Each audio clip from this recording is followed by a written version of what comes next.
So I'm with Miriam Borden in Toronto, Canada, who's an expert in Yiddish, particularly after the Second World War. Now, Miriam, what's been going on in Canada and where you are as far as the pandemic is concerned? We have been in a version of lockdown that has sort of varied between being really strict and a little less strict, pretty much since the second week of March. Um, we have, I think we've been pretty law-abiding about the whole thing. That's very Canadian. Uh, and people are sort of, they see, I have observed a lot of sort of compassion for each other, which is really nice, especially given, everything that's going on. Um, I've noticed that not just in the Jewish community, but in really all communities, I've noticed a lot. I've seen a lot of this on social media. That's how I know about it. A lot of ads for sort of volunteer delivery services, and whether this is medicine or whether it's food or any kind of other supplies people need. Even in my own neighborhood, there is a sort of a local neighborhood Facebook group, and there's all kinds of resources and people you can call if you just need to talk to somebody. People who offer to pick up milk, things like that. So it's been really, things like that are really heartwarming. And do you think then it's changing our understanding of what neighborhood, of what community is? And is that something that you can imagine continuing? I think that's an excellent observation. Yeah, I do think our idea of neighborhood is changing. I think, especially I live in a city, right? And I think urban environments, we tend to isolate from each other, even when when we're not forced to. And I think we isolate from each other in many, many ways. But I think this has really reframed the picture for a lot of us. I think we're relying on our neighbors more than we might. We're reaching out when we need to, and I think, and there's a lot of there's that comes with courage. There's courage that you need to reach out to ask for help.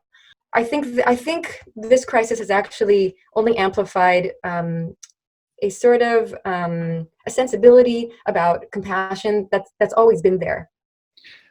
And it sounds like in an incredibly diverse society that Canada is in terms of multiculturalism, many faith communities, I think the second largest Sikh community in the world, or certainly a very large Sikh community. What impact is it having on those other communities and in their encounter with wider society, or is it just as normal? I don't think anything's as normal. I think each community is dealing with the challenges that are presented right now as best they can. What makes Toronto specifically, and maybe Canada in general, fairly unique, I think, is that when people come here, there is not this, I would say generally, there's not this sense of urgency about, sort of becoming Canadian, like whatever that means. There's a sense here that you can retain your identity, you can be who you are, and that's okay.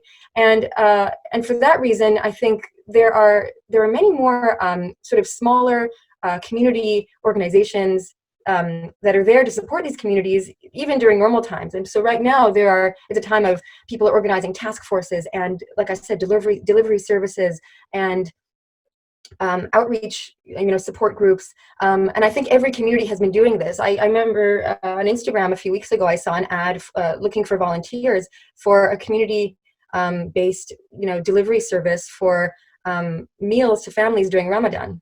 And I thought that was a beautiful idea. It's hard to get supplies for many. It's dangerous to go outside for many. And I thought this was a beautiful way of asking not just the Muslim community, but the community at large, anybody who is able-bodied and healthy, to join and help and do their part.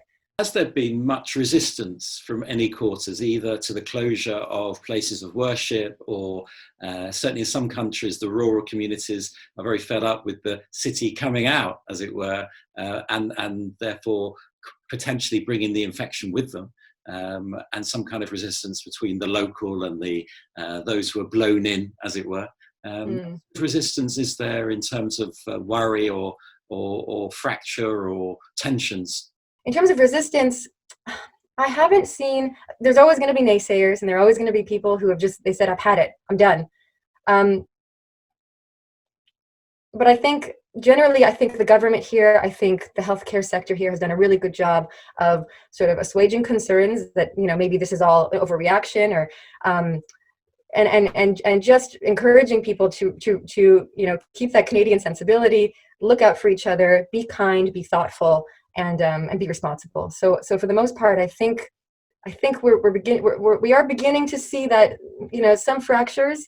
Like I say, people are just becoming a little bit fed up, but there are voices and communities that are sort of together as one voice, reminding people, no, this is really important. We have to continue to look out for each other. This cannot be taken lightly.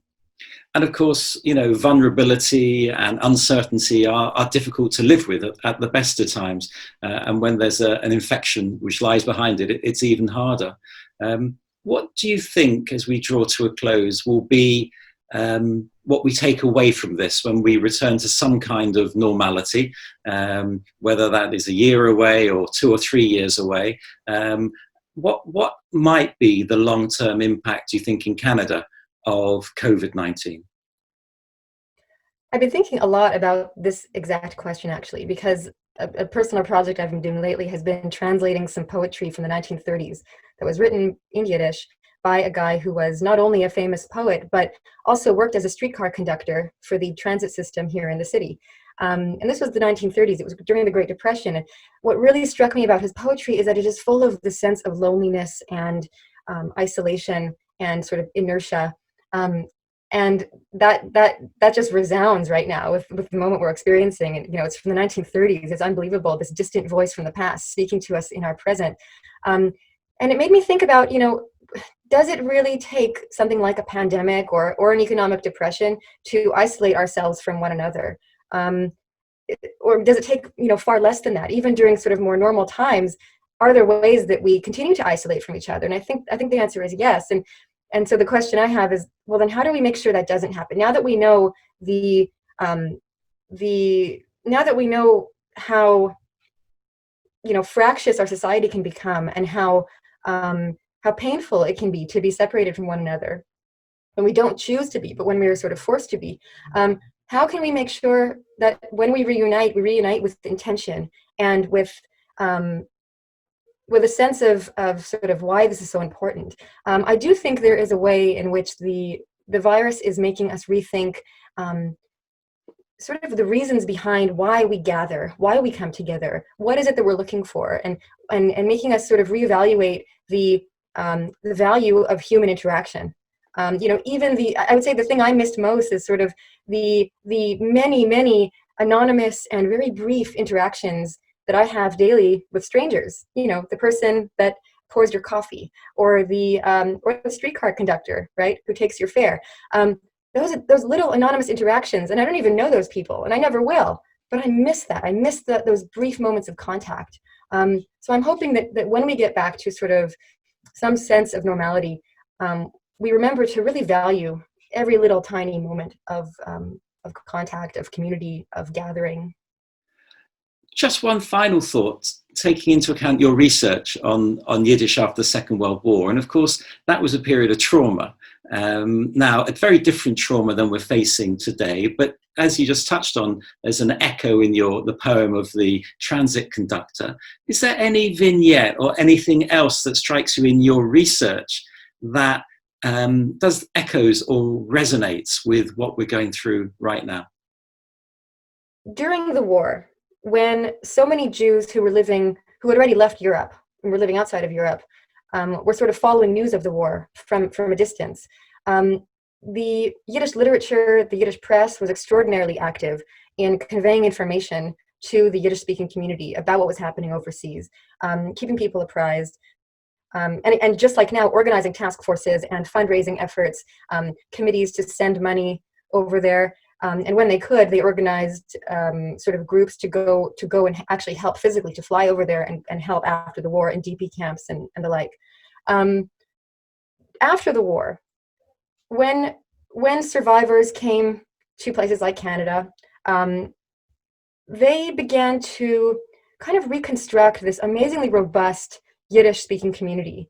They were fearful for its future, of course, but that didn't stop them producing journals and holding literary evenings and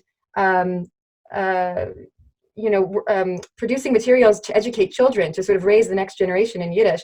So I think there was certainly a way that, despite the loss, the tremendous loss and the sort of irreplaceable loss of the war, there were ways that they felt their mission even stronger, and they really took it upon themselves to make sure that Yiddish would go on.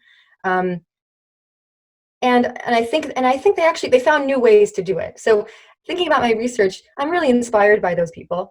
I really hope that we can find ways to sort of not just to rebuild, but to rebuild, like I said, with intention and with purpose and with meaning, so that the next time we're beset by a global crisis like this, we'll have something in the toolbox. We'll have some ideas for how to cope next time even better. Miriam, thank you very much.